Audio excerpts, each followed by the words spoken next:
প্রিয় দর্শক, দেখছেন পাঠশালা টেলিভিশন শিক্ষা সংবাদ।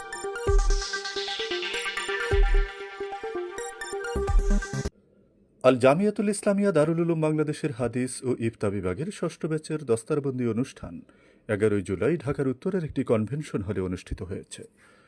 সমাবর্তন অনুষ্ঠানে সভাপতিত্ব করেন আল জামিয়াতুল ইসলামিয়া দারুল উলুম বাংলাদেশের মহাপরিচালক শাইখুত তাফসীর মুফতি আবু বকর সিদ্দিক আদ-দায়ী। অনুষ্ঠানে প্রধান অতিথি ছিলেন দারুল উলুম বাংলাদেশের প্রধান মুশরিফ এবং ইসলামিক রিসার্চ সেন্টারের তাফসীর ও হাদিস বিভাগের চেয়ারম্যান শাইখুল হাদিস আল্লামা মুফতি রফিকুল ইসলাম মাদানী। প্রধান বক্তা ছিলেন জামিয়া মুহাম্মাদিয়া আরাবিয়া পল্লবী ঢাকার মুহতামিম শাইখুল হাদিস আল্লামা মুফতি আব্দুল বাতেন কাসিমি। বিশেষ অতিথি ছিলেন দি ইউনিভার্সিটি অব কুমিল্লার ডিন এবং ইসলামী শিক্ষা উন্নয়ন বাংলাদেশের মহাসচিব প্রফেসর ড. মোহাম্মদ আবু হানিফ খান।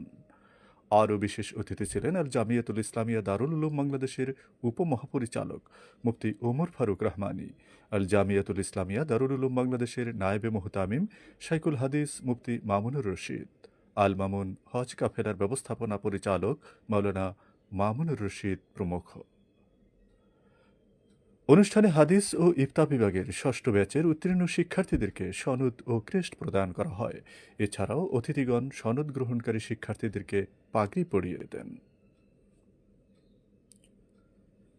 সোশ্যাল মিডিয়াকে উপেক্ষা করে নয়, বরং অনলাইন যুগের এসব প্রযুক্তিকে ইসলামের প্রচার প্রসার এবং ইসলামের শিক্ষাকে ছড়িয়ে দিতে কাজে লাগাতে হবে উল্লেখ করে অনুষ্ঠানে প্রধান অতিথির বক্তৃতায় দারুল উলুম বাংলাদেশের প্রধান মুশরিফ এবং ইসলামিক রিসার্চ সেন্টারের তাফসীর ও হাদিস বিভাগের চেয়ারম্যান শাইখুত হাদিস আল্লামা মুফতি রফিকুল ইসলাম মাদানী বলেন,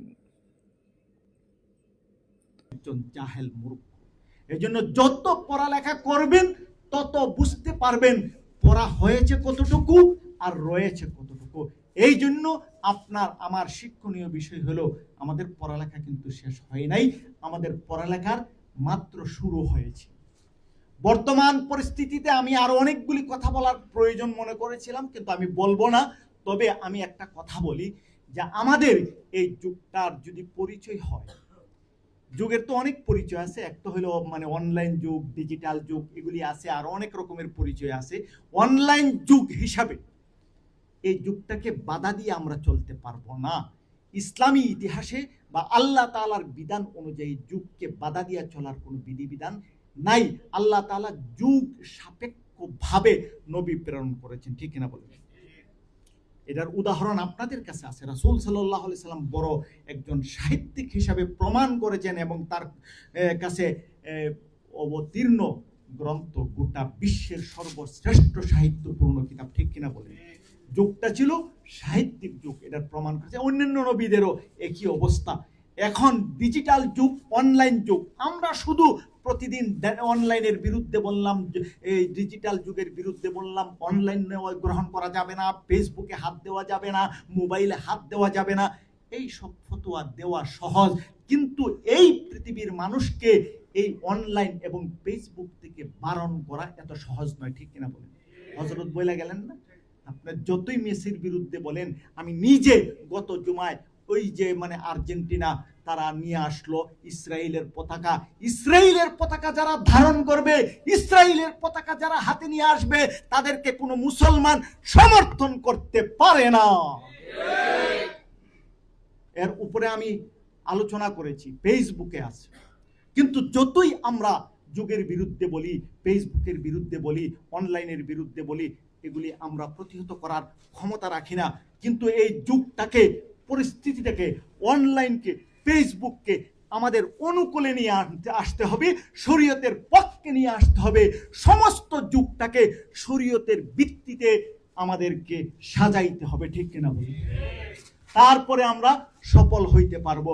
যুগের বিরোধিতা করলে আমাদের সফলতা আসবে না। যুগটাকে আমাদের অনুকূলে নিয়ে আসতে হবে। এই জন্য অনলাইন মাদ্রাসা আপনি যতই বিরোধিতা করেন, অনলাইন মাদ্রাসায় পড়ালেখা হচ্ছে না, অনলাইনে গেলে আমাদের নীতি নৈতিকতা নষ্ট হয়ে যাচ্ছে, মানুষের হাতে ফেসবুক চলে আসবে, কথাগুলি আমরা বলতে পারবো, কিন্তু আমরা কথাগুলি বাস্তবায়ন করতে পারবো না। এই জন্য অনলাইনকে, ফেসবুককে, অনলাইন মাদ্রাসা, ফেসবুক মাদ্রাসাকে উন্নত কিভাবে করা যায়, আদর্শপূর্ণ কিভাবে করা যায়, আমাদের আকাবিরদের নীতি নৈতিকতা রক্ষা করে কিভাবে বাস্তবায়ন করা যায়, সবাই মিলে আমাদেরকে চেষ্টা করতে হবে, ঠিক কিনা বলে? আল্লাহ পাক তৌফিক দান করুক। হাক্কানি উলামায়ে কেরামকে সকল বাতিল এজেন্সি একমাত্র শত্রু হিসেবে টার্গেট করেছে।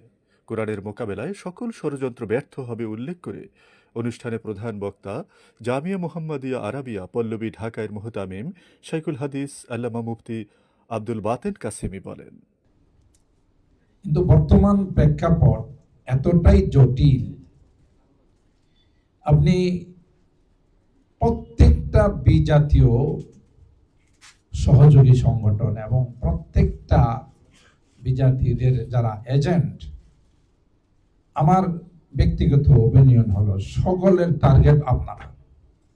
যত বাতিল আছে সকল বাতিলদের টার্গেট হলো উলামায়ে রাব্বানী এবং হক্কানি যারা, আমাদেরকে টার্গেট করে তাদের যত কার্যক্রম আছে, এরা মনে করে এই রব্বানী হক্কানি উলামায়ে কেরাম যারা আছেন এরাই একমাত্র কেবলমাত্র শুধুমাত্র আমাদের শত্রু।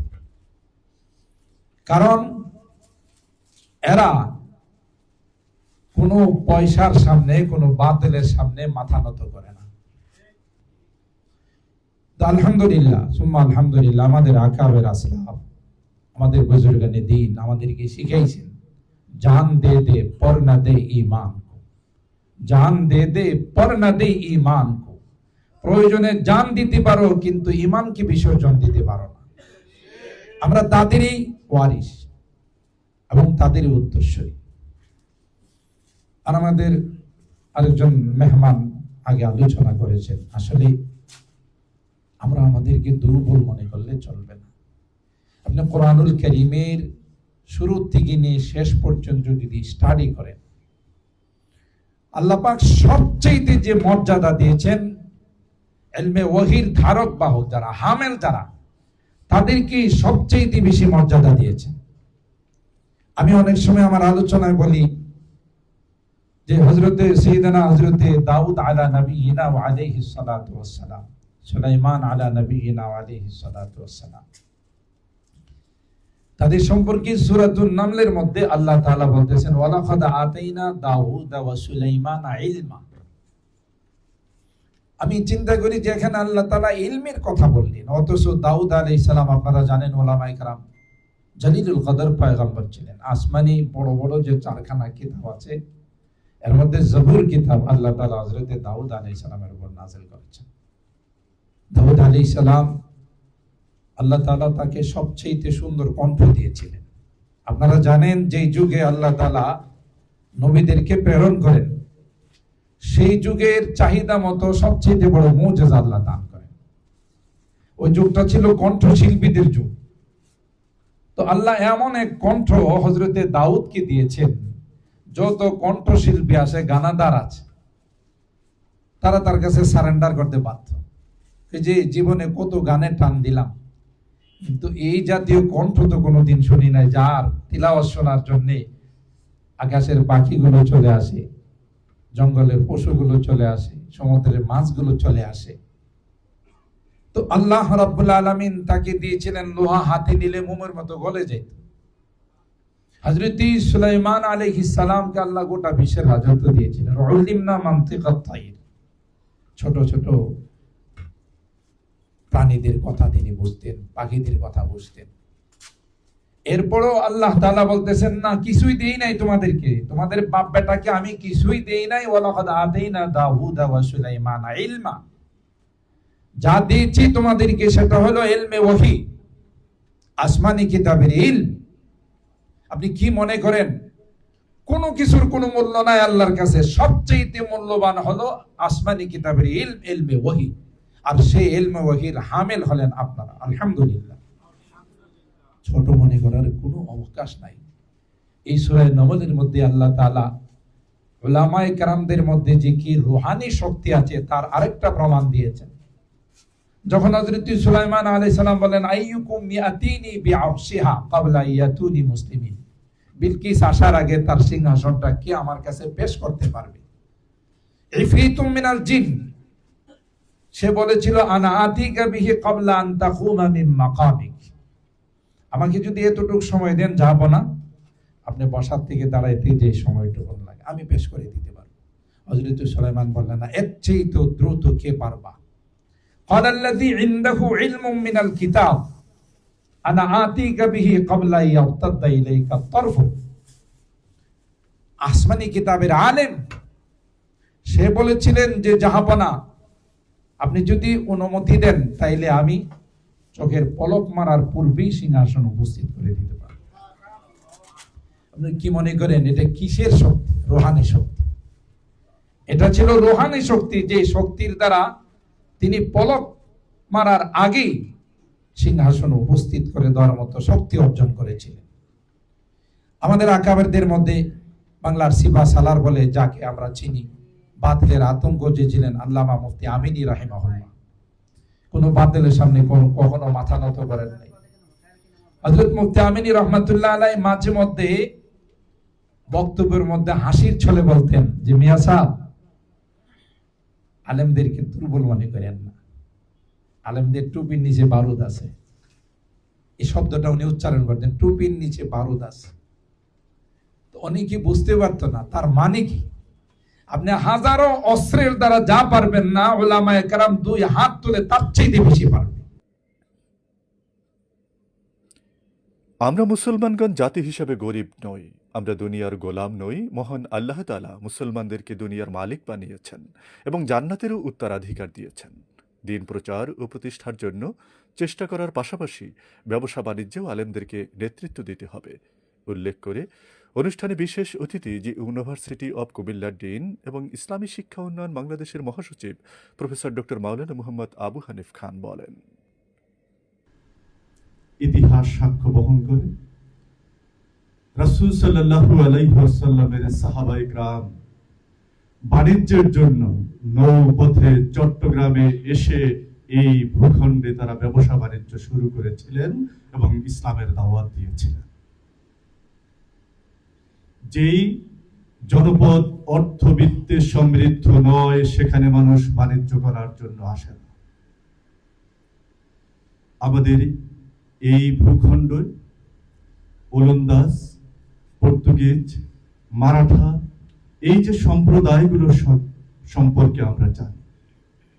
এমনকি রানী এলিজাবেথ যেই ময়ূর সিংহাসনে বসেন, সেই ময়ূর সিংহাসনটিও কিন্তু আমাদের এই ভূখণ্ড থেকে ডাকাতি করে নেওয়া সিংহাসন। অতএব অর্থবিত্তের দিক থেকে আমাদের এই ভূখণ্ড এবং আমাদের পূর্বপুরুষরা অত্যন্ত ধনী ছিলেন, মর্যাদাবান ছিলেন। আমরা পৃথিবীর গোলাম নই, আমরা পৃথিবীর মালিক। আল্লাহ রাব্বুল আলামিন এই পৃথিবীকে সৃষ্টি করে আমাদেরকে মালিক বানিয়ে দিয়েছেন। শুধু কি আমরা এই পৃথিবীর মালিক? না, আমরা জান্নাতেরও মালিক। উলাইকা হুমুল ওয়ারিসুন, এই মুমিন যারা, তারা হচ্ছে ওই জান্নাতের উত্তরাধিকার, উত্তরসূরি। ওখানে তাদেরকে মালিকানা দেওয়া হবে। আর এই মালিকানা কখন শুরু হয়েছিল?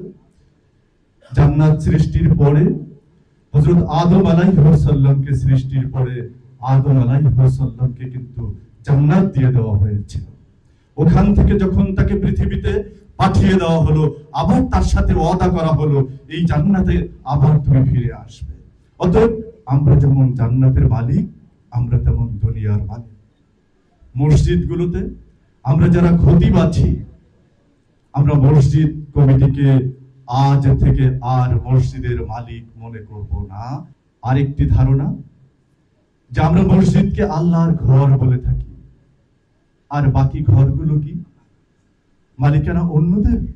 না, মসজিদও যেমন আল্লাহর ঘর, মসজিদের বাইরের ভূখণ্ড ঠিক তেমনি ভাবে আল্লাহ রাব্বুল আলামিনের মালিকানাধীন। অতএব আমরা মসজিদেও অত্যন্ত হিম্মতের সাথে কথা বলবো, মসজিদের বাইরেও আমরা অত্যন্ত সাহসের সাথে কথা বলবো। ইসলাম কোনো গরিবের জাতি নয়, ইসলাম শুধু ধর্মের নাম নয়, ইসলাম একটি জীবন ব্যবস্থার নাম। অতএব মসজিদের মিম্বর থেকে খতিব সাহেব মানুষের সমগ্র জীবন ব্যবস্থা নিয়ে কথা বলবেন, শুধু ইবাদতের জন্য কথা বলবেন না। আরেকটি বিষয় দৃষ্টি আকর্ষণ করতে চাচ্ছি, আমাদের ইমাম সাহেবদের অবস্থা, তাদের আর্থিক সক্ষমতা এতটাই দুর্বল যেটি প্রকাশ করা হতো না।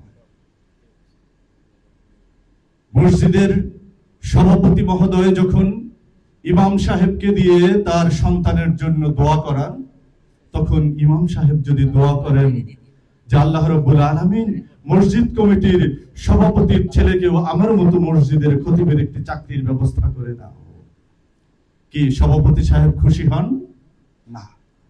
তিনি চান না তার সন্তান এভাবে ইমামতির চাকরি গ্রহণ করুক, যেই ইমামতির বেতন দিয়ে সংসার পরিচালনা করা যায় না। ইমামতিকে, খতিবগিরিকে আমরা আমাদের রিজিকের উপায় হিসেবে অবলম্বন না করে ইসলামের প্রথম খলিফা হযরত আবু বকর রাদিয়াল্লাহু তাআলা আনহু, তিনি যেমন খিলাফতের মসনদে আসীন ছিলেন, ঠিক পাশাপাশি তিনি ব্যবসা বাণিজ্য করে তার রিজিকের ব্যবস্থা করেছেন। আমরা আজকের এই সমাবর্তন, এই দস্তরবন্দি থেকে আমরা আমাদের খতিবদের, উপস্থিত এবং অনুপস্থিত সকল খতিবদের আহ্বান জানাতে চাই, আপনারা ইমামতি এবং খতিবের দায়িত্ব পালন করার পাশাপাশি আপনারা নিজেদেরকে ব্যবসা বাণিজ্যে সম্পৃক্ত করুন। মুক্তাদি যদি 5 ওয়াক্ত নামাজ মসজিদে আদায় করার পরে তিনি ব্যবসা বাণিজ্য, সমাজের নেতৃত্ব সবকিছু করতে পারেন, তাহলে আপনি খতিব সাহেব কেন এই নামাজের পরে ব্যবসা বাণিজ্য করতে পারবেন না? আপনি দৃষ্টান্ত স্থাপন করুন। ওই মসজিদের পাশে সবচেয়ে সুপার শক্তির মালিক থাকবেন আপনি। আপনার সকল মুসল্লি, আপনার সকল ব্যক্তি যারা ইক্তিদা করেন আপনার পেছনে, তারা থাকবে আপনার ক্রেতা। আজকে আপনারা হাদিস এবং ফতোয়ার উপরে বিশেষ জ্ঞান অর্জন করার স্বীকৃতি পেয়েছেন। আপনারা মনে করবেন না এই বিষয়ে আপনারা যথেষ্ট জ্ঞান অর্জন করেছেন, বরং আজকের থেকে ভাবুন এই বিষয়ে জ্ঞান অর্জনের জন্য আপনারা কেবল প্রথম সারিতে পা দিয়েছেন, এখন প্রতিনিয়ত আপনাদেরকে গবেষণা করতে হবে।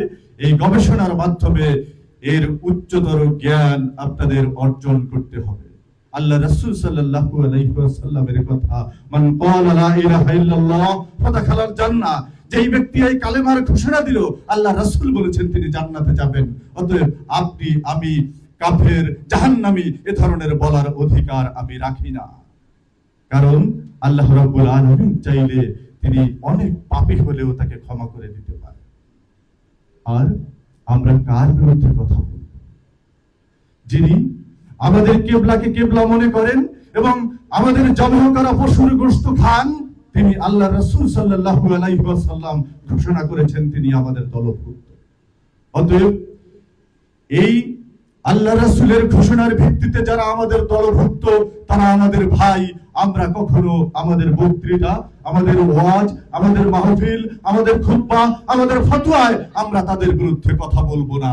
তারা আমাদের ভাই, তাদের ভুল ত্রুটি থাকতে পারে, এজন্য ব্যক্তিগত পর্যায়ে তাদের ভুল ত্রুটি সংশোধনের জন্য আমরা পরামর্শ দেব। আমরা আল্লাহ রাব্বুল আলামিনের দরবারে দোয়া করব তাদের ভুল ত্রুটি সংশোধনের জন্য। আর আমাদের প্রধান দাওয়াত হবে কওলি দাওয়াত নয়, আমলি দাওয়াত। আমাদের আমল এত উন্নত থাকবে যে উন্নত আমলের মাধ্যমে আমাদের ফতোয়া, আমাদের ওয়াজ, আমাদের দ্বীনের দাওয়াত সবকিছু জারি থাকবে। সমাবর্তন অনুষ্ঠানে সভাপতির বক্তৃতায় আল জামিয়াতুল ইসলামিয়া দারুল উলুম বাংলাদেশের মহাপরিচালক শাইখুত তাফসীর মুফতি আবু বকর সিদ্দিক আদ-দাঈ সার্বিক দিক তুলে ধরে বক্তৃতায় বলেন, আজ আমরা এমন এক সমাজে আছি যে সমাজে নিজের নৈতিকতা রক্ষা করা আসলেই বড়ই কঠিন।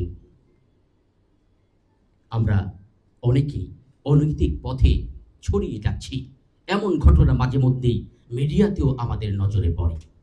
এজন্য আমাদের আত্মশুদ্ধি অনেক বেশি জরুরি। কদ আফলাহা মান যাক্কাহা, সে ব্যক্তি সফল হলো যে নিজেকে পরিশুদ্ধ করে নিল। আজ আমাদের বক্তব্য আর বাস্তব চরিত্র ভিন্ন রূপ নিয়েছে।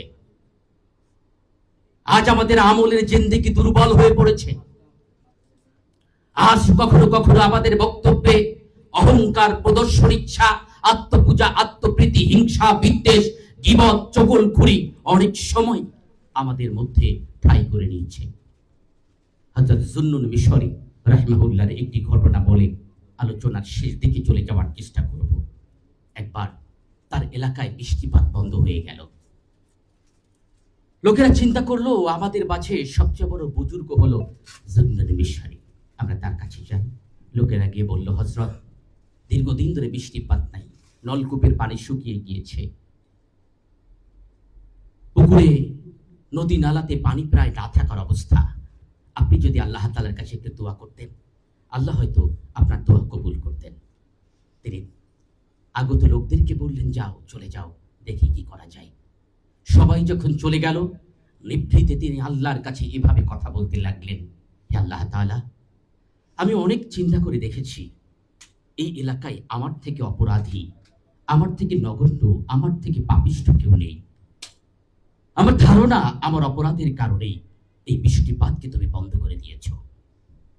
আল্লাহ তাআলা, আমি তোমার কাছে তওবা করছি,